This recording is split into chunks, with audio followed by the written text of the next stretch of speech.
Hello and welcome to the Villa Park podcast. It's me, Rich, and I'm back with your in the away end opposition preview. This time previewing Fulham versus Aston Villa, and to preview this fantastic game with me is Russ Goldman from Cottage Talk.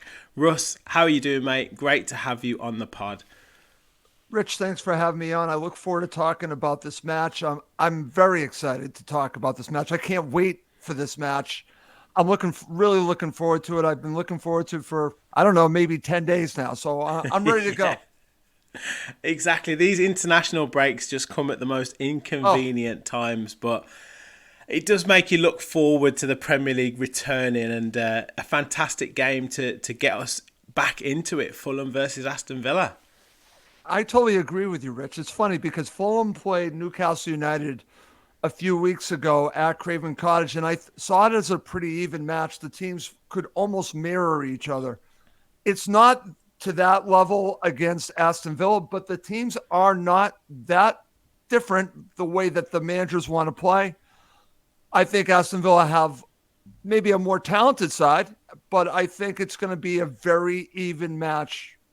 Well, the only thing that could change that, possibly some injuries on both sides, but going into it, I look at two teams on the rise in the Premier League. Aston Villa have established themselves as a Champions League team, which is great, which is fantastic. Fulham are trying to get into Europe. So it's two teams, I think, headed in the right direction. And I think sky's the limit, believe it or not, for both teams. Yeah, absolutely. And, you know, they've always been right back from the Championship days into the Premier League days. They've always been competitive matches. Fulham versus Aston Villa at Craven Cottage, at Villa Park. I think, you know, Villa got the better of Fulham last season in those games, but they could have gone either way. But this season, Fulham have had a really good start to the season, and maybe surprised one or two pundits, one or two supporters. But how has the start of the season been for you as a Fulham fan? Well, it's been tremendous, but I'm going to tell you right now, it wasn't a surprise to me. And I'll go back to why I feel this way. It goes back to a match that Fulham played in Portugal against Benfica friendly.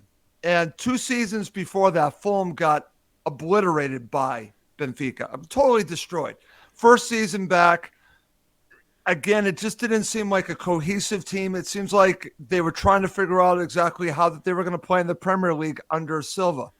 2 seasons later, there is this identity to Fulham. And I also could see the addition to Emile Smith-Rowe was going to change Fulham. Then you add Fulham adding Joachim Andersen, another player that has changed Fulham. The additions have taken Fulham to, I would say, probably a mid-table team to now a team fighting for Europe. That's how significant those two additions have been. Sanderberga might be along with that. And then you have Adama Traore now coming into form again, which is crazy to say. So you've got all these factors going in Fulham's way, and then they had to overcome the loss of João Palhinha. So a lot of things, if you looked at it on the face of it, you're thinking, well, Fulham have lost Mitrovic 2 seasons ago, Palhinha last season. Oh, they could struggle in the Premier League, and I just saw a different side. I saw in that Benfica match, I'm like, okay, there's something different here. Then I saw against Manchester United, even though they lost, I'm like, okay, there's an identity here. It just needs time to really show itself. And where it really came to fruition for me was that Newcastle United match. And I'm thinking, okay, we're on to something here. We are truly on to something. And I think it's going to be a special season for my club. I don't know if it's going to be as good as I predicted. I actually predicted 7th. Okay. I went all out. I predicted 7th because I can see what they're building here. But, it's the Premier League. It's so competitive. But Yeah. it's funny because I said this on another podcast, Rich. I look at your side and what you've done. You have the manager, you have the ownership, you have the players now, and you are looking at Champions League, right? You have these goals. Well, Fulham's goals are really wrapped around the manager, and the manager's goals are extremely. His ambition is very high. It's something that if I say to you what I believe his ambitions are, you're going to say there's no way it's going to happen at Fulham, and it probably won't. But he wants Champions League. Yes, he does. That's his ambition. It might not happen at Fulham, but that's where the mindset is. So then that gets translated to the players and the confidence that they have. That's why I've really enjoyed the beginning of the season. They play an attractive brand of football. So do Villa. That's what makes this matchup, I think, going to be a fun match for both sides. Yeah, 100%.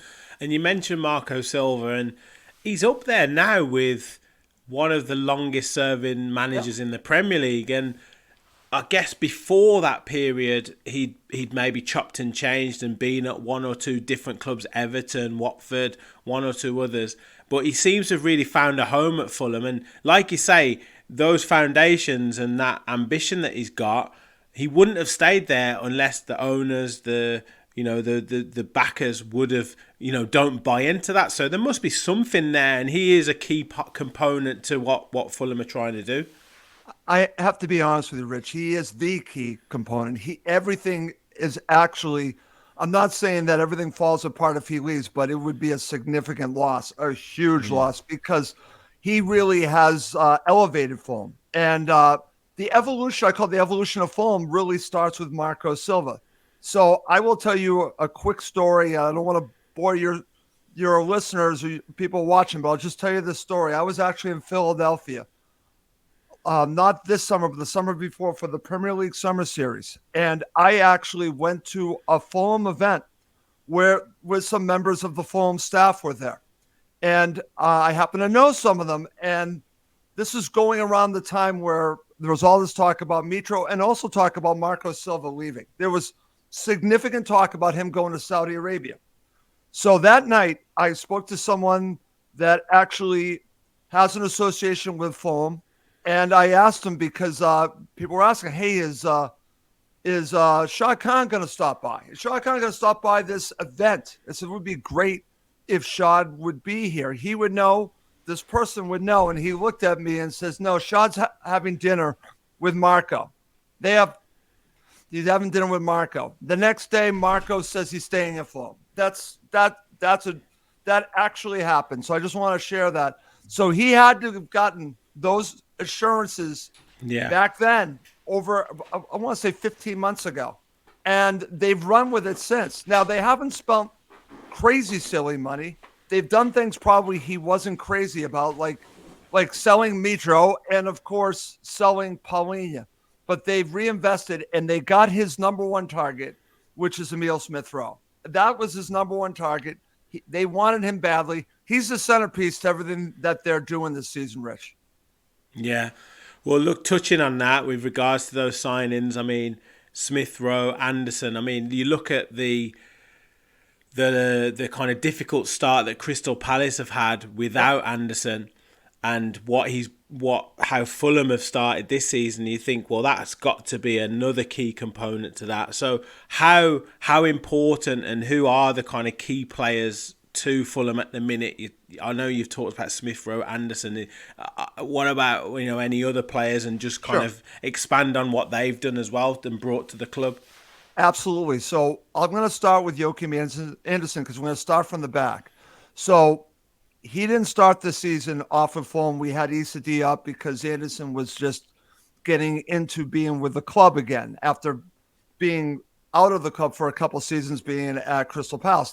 He was on loan a couple seasons ago. So he comes back in, and automatically, once he came back in, you saw the leadership from the back, the ball carrying center back that Marco wants really badly. He wants ball carrying center back, and the passing, the ability to switch the play so quickly with his passing just changed how Fulham were playing out from the back. So that's number one. That he has been massive. He's been my man of the match like 3 times, Rich. That's how good he's been. And then you have Emile Smith-Rowe that, again, has caused a little bit of an issue with Andres Pereira, because now we're moving Pereira back to, say, the number 8 role. That was Pereira's role last season, but the centerpiece really is Emile Smith-Rowe, and everything is flowing really, in my opinion, through him. And he's not at full fitness yet. He's not where I think he's going to be. Another key player, and this is going to be a benefit to Aston Villa in this match, and this is going to be the fly in the ointment for me, is the loss of Sasa Lukic. Now you're going to say, Sasa Lukic? Sasa Lukic has been excellent for Fulham. Someone had to step up when Paulinho left. And Lukic is a different type of defensive midfielder. In fact, I don't think you would really consider him a true number 6. He is more of a player that's going to move the ball forward. He can protect the back 4, but it's a different player than Paulinho. But in the end, I actually think it's a benefit the way he plays than the way Paulinho plays. I love Paulinho, but Fulham are playing differently now than when they did with Paulinho, which I think has been a benefit. Unfortunately, he got injured on international duty with Serbia. So reportedly, again, this is reportedly, I'll find out tomorrow. We're recording this on a Thursday when Marco has his presser, that he might be out with a shoulder injury for 3 to 4 weeks. It could be even longer than that. So it looks like he will miss the match. Listen, anything's possible. I would expect another signing, Sander Berge, to play that position. So we'll see. It's almost like next man up, Rich, because that's what you have to do. He's a good player. He's a good player. And Fulham have the foundation. My first thought is, can they overcome that injury? I think that they can. And there's also, we've already mentioned Anderson. Anderson didn't go out on international duty, and there was reports out of Denmark that it was because he got injured in the Man City match. So I don't even know about that right now. I'm hoping he's okay to play against. I'm hoping that was more just just to keep him back with us, and that he'll be good to go. So that one I don't know. Both of them would be huge losses. Sander Berge, I think, can do the job, but for me, those are the players. It's Lukic, Emile Smith-Rowe, and then Anderson at the back. It's really like it's the spine, man. It's right up the middle. Yeah. Just touching on Villa before we kind of focus on the game, and you've talked about some key players that for Fulham that could be missing. And Villa have got potential players that could be missing as well. Right. But what have you made of Villa's start to the season, and Unai Emery and kind of what he's done for Aston Villa? Well, what he's done is he's transformed Villa to the type of team that I think can take you wherever he wants you to go. I think it starts, it's funny, you asked me about Marco Silva. I think managers in the Premier League are vital to the lifeline of a club. And I think he has given you that lifeline, and I think he is, in my opinion, you would know better than me, Rich. I think he's an excellent manager. He has a style, just like Marco has a style. I'm very impressed with what's going on with Villa. I had my doubts last season because there was so much hype about Villa. I'm like, no, they're not. I'm not buying it. I'm not buying it yet. But then I had a chance to watch last season, and I'm buying it now. I'm totally buying it. But it's not just him. It's somewhat of, like I said to Silva, the players have to play within the system.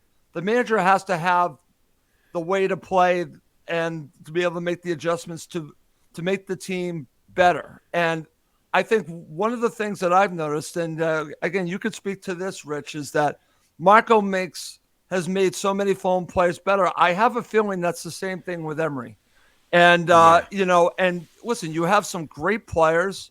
Ollie Watkins, always scares me. You got Bailey, Rogers. I mean, you have a lot of firepower. And I will also add that I think if you're asking me, the player that scares me the most is none of them. It's your goalkeeper, because your goalkeeper is excellent. Yeah, Okay? yeah. Your goalkeeper. He's one of a kind. He's one of a kind, that guy. I think if you're asking me the best goalkeeper in the world, okay, I think he's that good. So when you have someone like that, you can do that. Opens up so many things for your team. When you have someone that you can always count on, and you can count on that guy, and he's got this confidence, maybe cocky attitude that pisses me off as a fan, but I respect it in another way because he's that good. It's like I'm that good. I'm that good kind of confidence. Yeah. He's the player that every opposition fan hates, but you love to have him in your team. He's definitely got that. Are you kidding me? Of course. I love Bernd Leno, but I know who's the best goalkeeper in the Premier League. I'm sorry, it's him. It's not Allison at Liverpool. Poof, no way. It's this guy. Yeah. But you're absolutely right in what you're saying with what Unai Emery's done with improving every player, and it's the meticulous nature of his coaching, the expectations that he puts on the players, the consistency of his message that he wants them to deliver. I think Tyrone Mings talked about that in his interview, and like I say, every single player has improved, and anyone who comes in now, Amadou Onana has mentioned this about he's never seen a manager so enthusiastic, he's never seen a manager so dedicated to what should be happening, and wants him to do even more than what he's producing. So yeah, it does bode really well for moving forward this season. Yeah. In terms of the game then for coming up for Saturday, absolutely after an international break, we can't wait for Premier League football to return. It is a great game to come to. What are you thinking in terms of approach then? How do you think Fulham will and Marco Silva will approach this game? Well, I think they're going to approach it differently than they did against Man City. And this is not a disrespect to Aston Villa whatsoever. I'm sure that there's a lot of respect between the managers, between what Marco Silva thinks of Aston Villa. It's the fact that Fulham are home. And I believe that when Fulham have been home, they play a little bit differently than they do away from Craven Cottage. But the thing about it is, it's still within Marco Silva's identity, and his identity is to be aggressive and play on the front foot. Now, you can't always do that. You certainly can't do that against Man City. You have to play more on the counter. I'm not expecting that in this match. I think he's going to go with the attitude that we're going to take it to Aston Villa, and Aston Villa will give it back. And I think that's why we're going to get a great match. I think it's going to be two teams. I said the Newcastle match mirroring each other. I'm not going to say that here, but what I will say is two teams basically going at it and going back and forth. It's going to have a lot of flow to it. That's what I think is going to happen, especially in Fulham's case with Sander Berge in there. There could be some gaps that I'm a little bit concerned about that could be left open for Villa, but Sander Berge might be creating more opportunities going forward for Fulham. So I think this is going to be more high scoring than I would predict in most matches, because I just think that there's going to be goals, and I think there are going to be goals from both sides. I know we have two great goalkeepers, but I also think we have two very good attacking sides right now. Yeah. I mean, you talked about Adama Traore before, obviously ex-Villa player. Oh, in his younger days, very much a raw player. But what are you seeing from him this season? Because he seems, I don't know, he's a funny player. Like, sometimes you think he's got magic. He can get past anyone. He's unstoppable. And then there's times where he can't. There's times where he's so frustrated. He seems like he can't control the ball. He can't finish a shot. Yep. But this start to the season, he's actually causing some teams some real problems, and he seems to be firing on all cylinders. Well, what's interesting, and I can use the last match as the best example. He had 3 clear-cut opportunities to score. If he scores 1, Fulham get a draw. If he scores 2, Fulham beat Man City. I'm talking 3 clear-cut opportunities that actually Pep Guardiola, after the match, pulled them aside, and we believe he talked to him about those opportunities, basically try to give him advice on what to do And these are one-on-one situations, Rich. But again, they have a tremendous goalkeeper too. So you got to give credit to the goalkeeper. But the thing about him, the best praise I can give him, Kyle Walker, most would think is a quality and extremely fast fullback, right? He blew by him like he wasn't even moving. It was unreal. Yeah. Blew by Kyle Walker. And he pushed aside Lewis for the first opportunity like he was a rag doll, just pulled him aside. So I'm telling you, he's exciting to watch. But like you had mentioned, that frustration, if you're a supporter, it's there, man. It's still there. However, he works very hard, and he's creating these opportunities. So it's one of these things that my hope is that he's really analyzed what happened against Man City and made some corrections, and maybe those opportunities coming up are in the back of the net, because I'm telling you, the way that he's playing, and I want to give, like I said, I give Silva a lot of credit. He's getting the most out of him. Last season, he came in injured, and he barely played for us. He barely played. And Silva had talked about the big difference for Traore this season is that he had a full summer with Fulham, and that has made all the difference in the world. The beginning of the season, beginning of summer, I never would have said, hey, Rich, Adama Traore is going to be starting on the right. I would never have said that. And he has done this. So you got to give him full credit. And I'm telling you, one of my co-hosts said, who was skeptical of him, he said this season he's my favorite player because he's so exciting. You know this. He's just so exciting. Absolutely. And you could tell that he wears his heart on his sleeve. So you're rooting for him. I'm rooting for him to score a goal. I'm rooting for this guy. He's trying. He's trying. So yes. And I have this whole thing with Traore that I've actually said on my show many times. I said, you know what? Here's the conundrum. You have a player that might be a better starter than Traore and Reece Nelson eventually. Reece Nelson, I think, is going to be a tremendous player for Fulham. But what do? You can't take this guy out right now. But if you think about it, and you guys have had him, is he more valuable to you for 30 minutes than 90 minutes? Coming off the bench for the final 30. It's something we've talked about. It's an interesting, it's a good problem to have, I guess. Yeah, well, I want to get your thoughts on this because we've got our very own super sub at the moment, and that's he's John fantastic. Duran. Yep. And you've got the same thing. I mean, he came on for Colombia the other night and scored. He scored 6 goals already this season for Aston Villa. Unbelievable goals. And you think, right, is he knocking down the door to start? And he in his mind, he has to be. But is he that match winner, like a similar situation to a Traore? And yeah, so just your thoughts on the enigma or the chaos, the chaos maker that is John Duran. But look how valuable that he is, Rich. The way he's being used. I know you're thinking, and he's probably thinking, I should be starting, right? But what is better for Aston Villa? Is it to start him or have him come on with fresh legs against a tired team and create havoc? That's where I go with Traore. It's like he creates havoc, but not only that, he is a goal scorer. He can score goals where the situation with Traore is a little bit different. But I'm just telling you, it's a conundrum. It's a good problem to have. If you're asking me, if it isn't broke, don't fix it, man. Don't fix it. Yeah. That's just the way I look at it. I know this guy probably wants to start, but if you're asking me, why would you mess with this right now? Why would you change He's incredible. He's incredible. Yeah.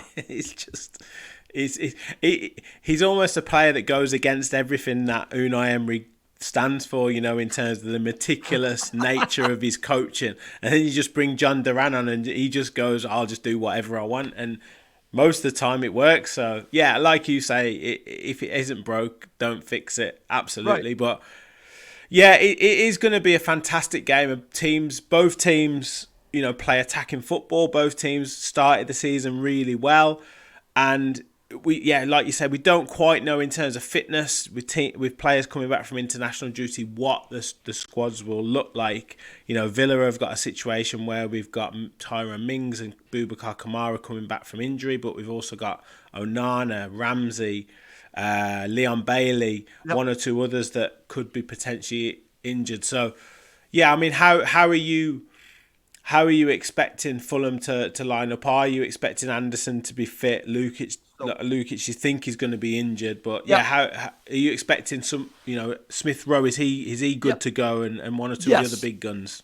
Okay, so if I'm going to give you my starting 11, this is based on not listening to Marco's presser on Friday, but it's weird because there's been really no information on Anderson except for reports out of Denmark. That's all we know. That's all I know. So it's kind of this cloud hanging over the next 24 hours for me, waiting to know if he's going to play, because I already told you how important he is to Fulham. Now, Issa Diop can play that role. He's played it before. He's just not the same player, Rich. There is a drop-off. He can do a job. There's no question about Issa Diop can do it.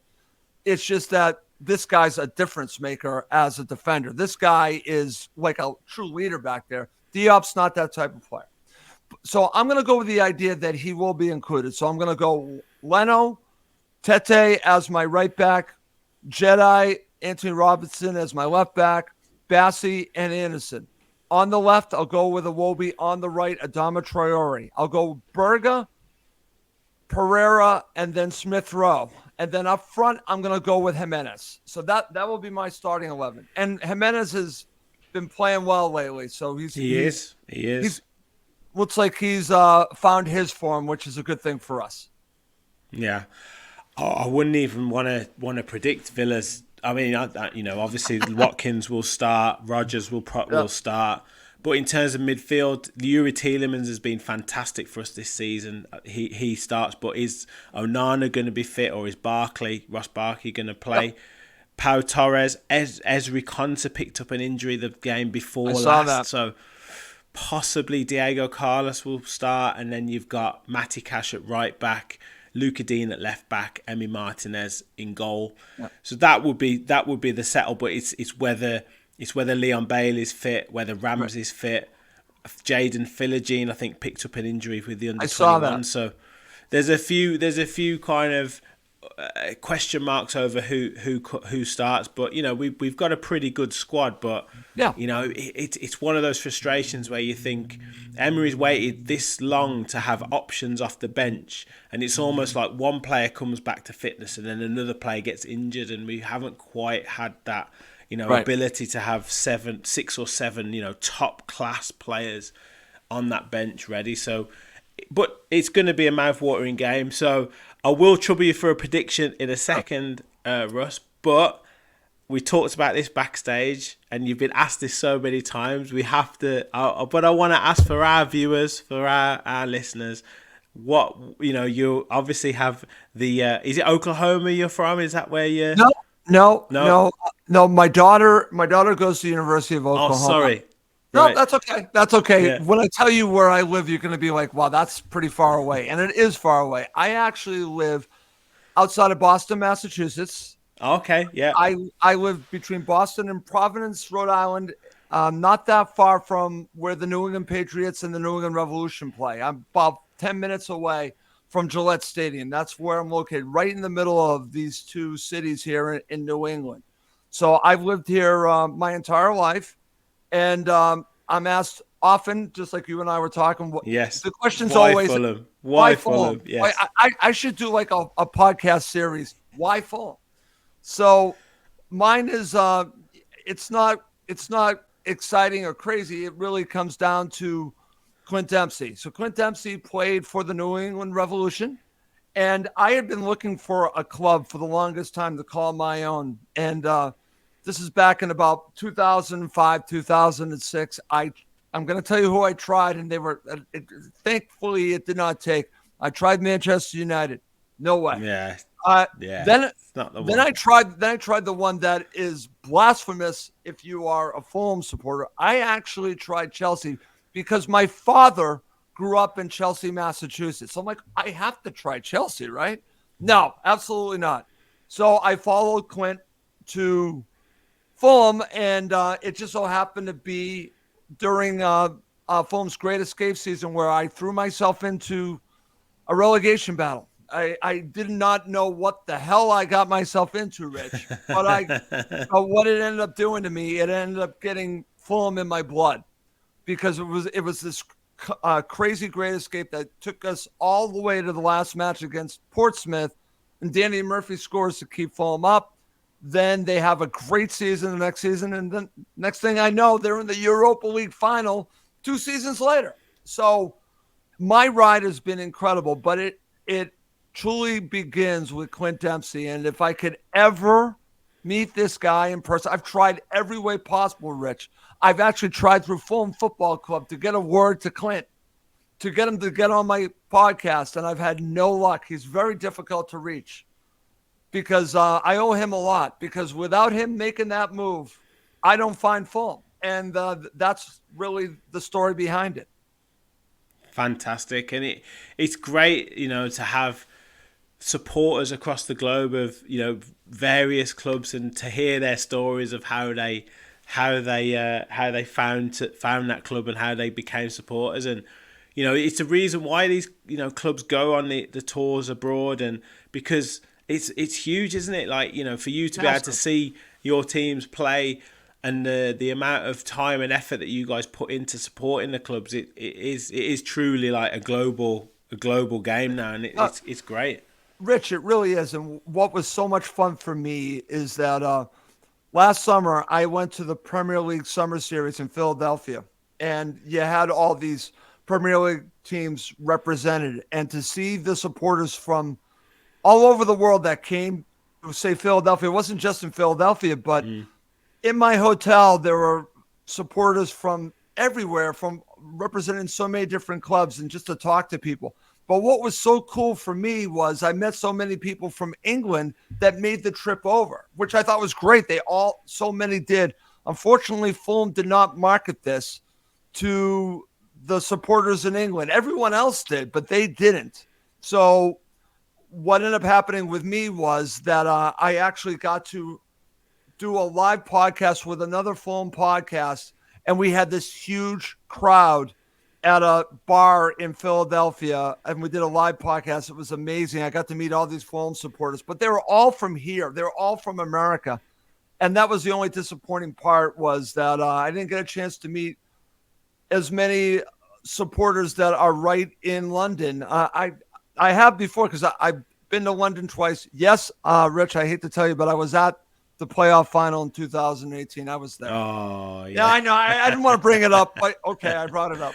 We had to go through that to get the next season with Dean Smith. You guys did us a favor. I was going to say, we actually, it's funny because I was on another podcast, Rich.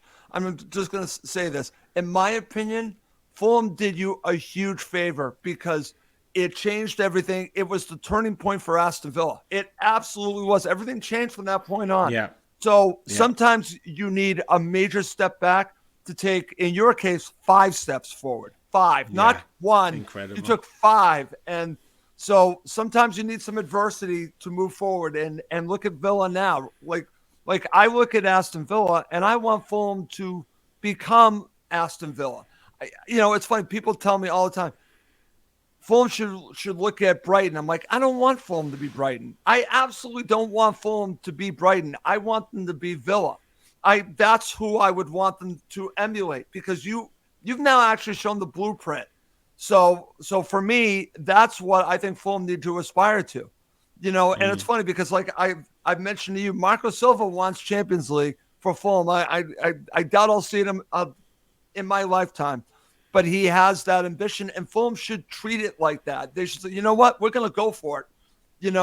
We're a smaller club, smaller club than Aston Villa, but we're in London. We should be doing whatever we can to make those dreams come true. And that's the way I look at it. But again, things happen for a reason. We became a yo-yo club after that. We became this yo-yo club going back and forth. And it honestly took a terrible manager to be Fulham's turning point. I'm going to say it right now, Scott Parker. I feel bad for Burnley supporters. I'll just leave it at that. That was our turning point. That was our turning point, because then we got Marco Silva. Yours was different, and you can give us praise for getting rid of Steven Gerrard. I mean, yes, yes. We've got a lot to thank you for, you guys. There you go. Absolutely. There you go, Rich. Yeah. It's been amazing having you on the Villa Park podcast, Russ. Been brilliant. No worries. Just before we get your score prediction, just shout out where people can find you and talk about the stuff that you've got going on with your podcast. No worries, Rich. You can find me on X at Russ_Goldman. Also on the X account for just Cottage Talk, simply Cottage Talk. You can listen to the show on any podcast app that's out there. I also have a Patreon page that I'm doing a lot more content on. But I do a regular post-match show that is just a podcast every Sunday. We do a regular podcast. So that's still free to everyone, but I am doing a lot of stuff on the Patreon page, but that's okay too. But I'm very lucky, my friend. I've been doing this for 13 years, and my love of Fulham has only grown, and I'm very lucky, very fortunate that Clint Dempsey made that move, because my life changed when he made that move. Fantastic. Well, let me trouble you for a score prediction for Saturday. What are your thoughts going into this game for score and scorers? Okay, so I started this by saying there's going to be goals and there could be a lot of goals. But then as I said that, I'm like, well, wait a minute. We have two really good goalkeepers here. What the hell am I talking about? So, but I still think that there's going to be very good play on both sides. I have to back my side here at home. I'm going 2-1 to Fulham.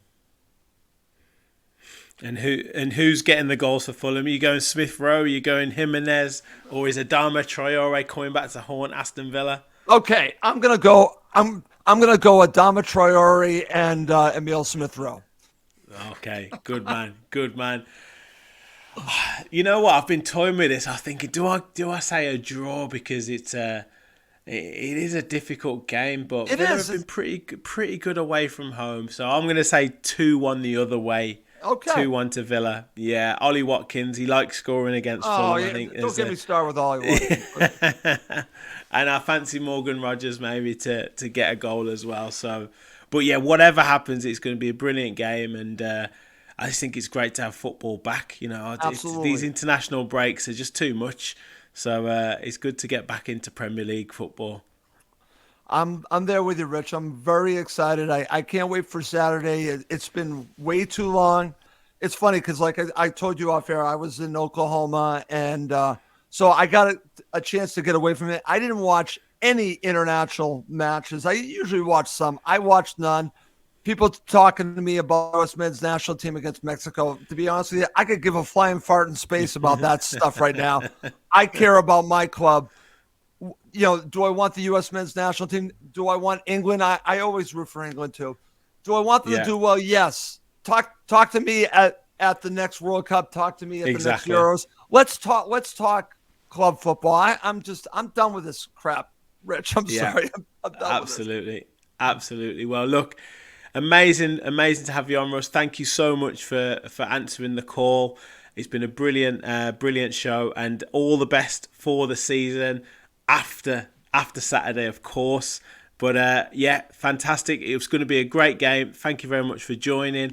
Guys, make sure you hit that like button. Make sure you hit that subscribe button as well. Help us on the road to 5K.